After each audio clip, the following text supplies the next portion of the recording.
Good morning, good morning. Okay, getting myself ready. I apologize about yesterday. Ay, ay, ay, ay, ay, ay, ay.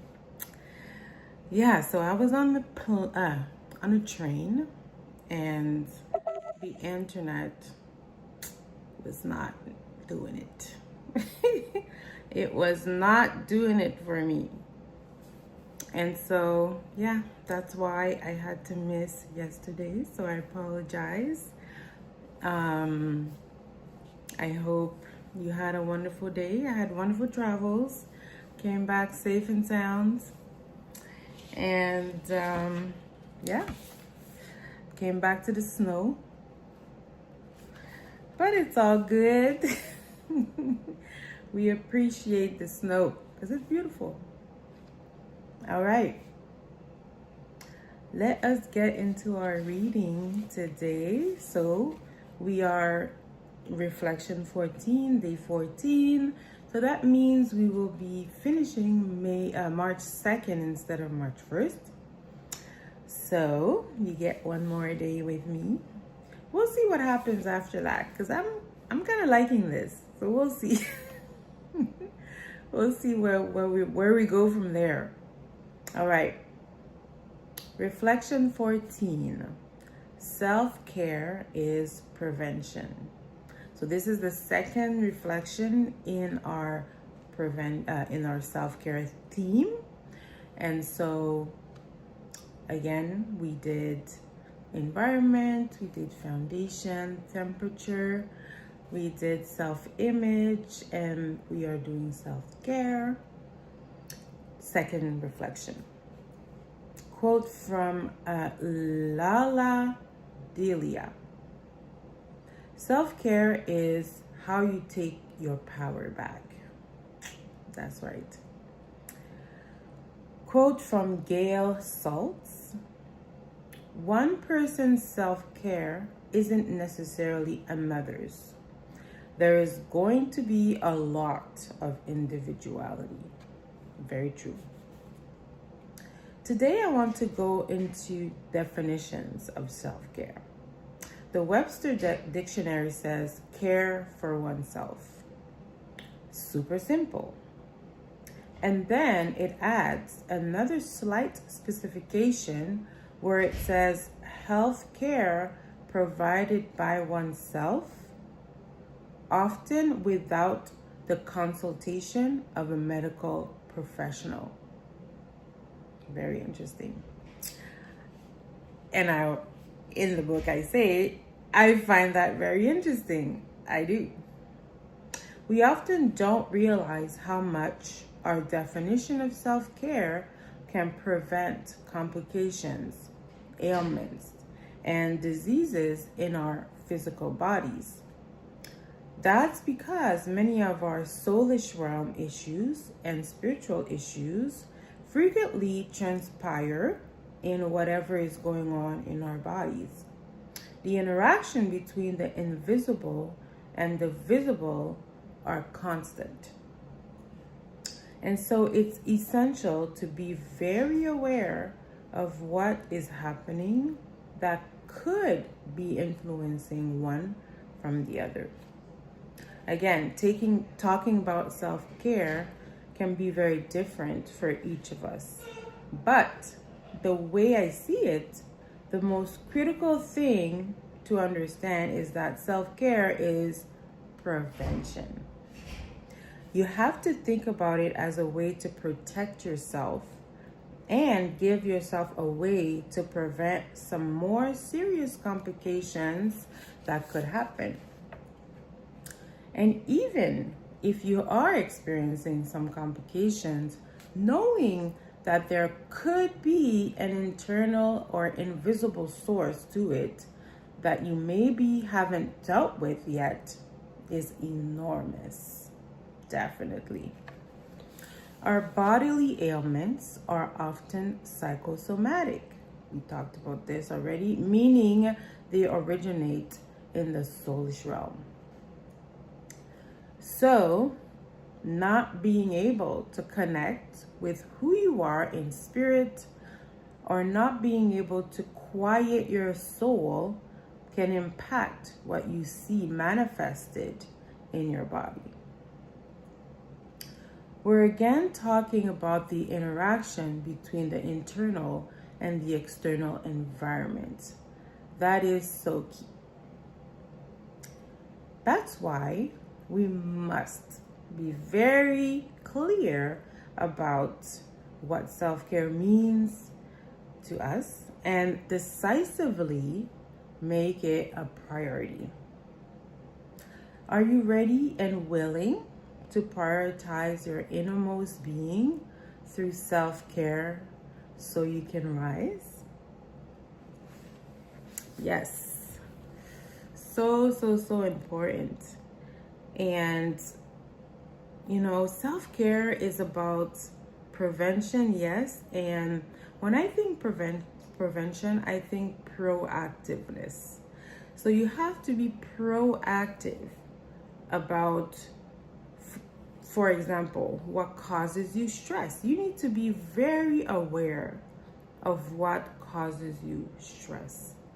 Because when you're aware, then you're able to more readily prevent some situations or thought processes or emotions that could create that stress in your body. And yes, a lot of ailments can be psychosomatic. And so if, for example, you have a headache, very often it has nothing to do with your physical body. Very often it is coming from an internal, deeper internal source. And so you want to be aware of that. And if it is body, then definitely being aware of what's happening in your body beyond what you can see with your eyes is really, really important as well. A lot of people, for example, don't really know that dehydration can cause headaches. And so sometimes, you know what, you just need to drink. You're just thirsty. But don't drink things like coffee or, cola, Coca-Cola, whatever, soft drinks, whatever it is. Don't drink that. Drink water. We are 70% water. We need water. Just like an aquarium, you need to change the water or else it's not going to be good for the fish. The fish are going to die. Same for our physical bodies. We need to make sure that we drink water, okay? So all the people that have trouble drinking water, this is a very simple practice of self-care. And so do whatever you got to do to get that water in, okay? So one trick, I'll share with you one trick, because I used to be somebody who didn't like drinking water. So instead of like drinking and sipping, then try chugging. And eventually, when you chug, eventually you'll get so used to it that you'll start wanting to sip. And so try that and see what happens.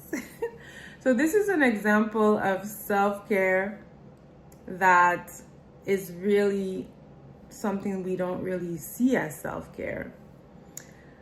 But I want you to have a sense of understanding that you can prevent further complications and even certain diseases if you're in tune with what's going on with you.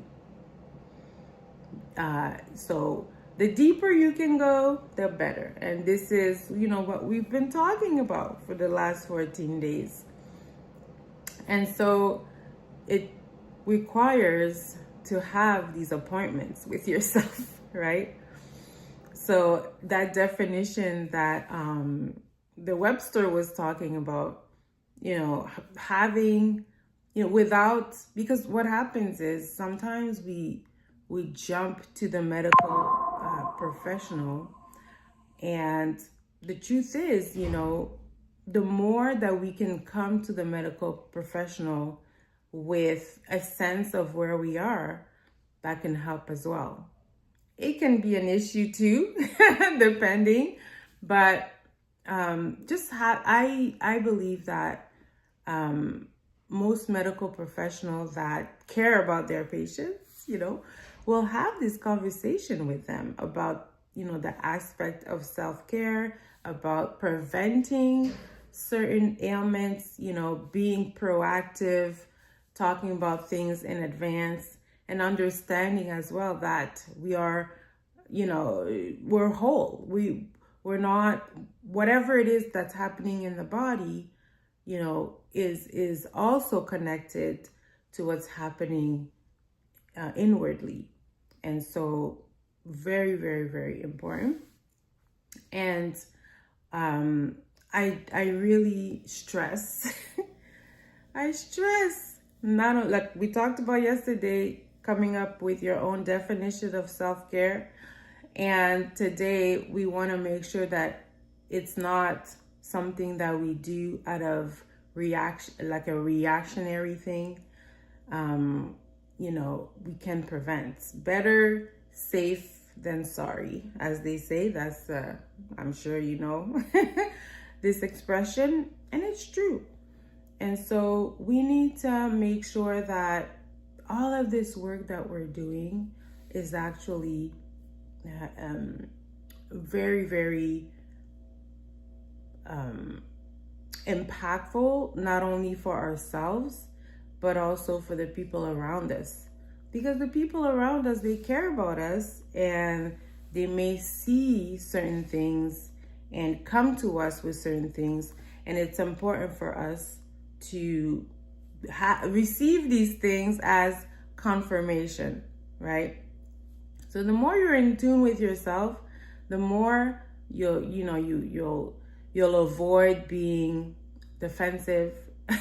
You'll avoid as well not being able to recognize what this person is saying, whether it's a medical professional or family, friend, whoever, to have a sense of, okay, yeah, like this is something that I need to practice, whatever it is that's connected, whether it's an ailment or not, or if you're heading towards a certain ailment, then it's important to really evaluate some of the practices that you have that may be contributing to that. For example, my husband was told that his blood pressure was too high, so he had to take blood pressure medication. And the thing is, he's a high D, so high Ds, which is definitely, we'll talk about more about that in future lives. But what happens is, they can definitely get worked up really fast.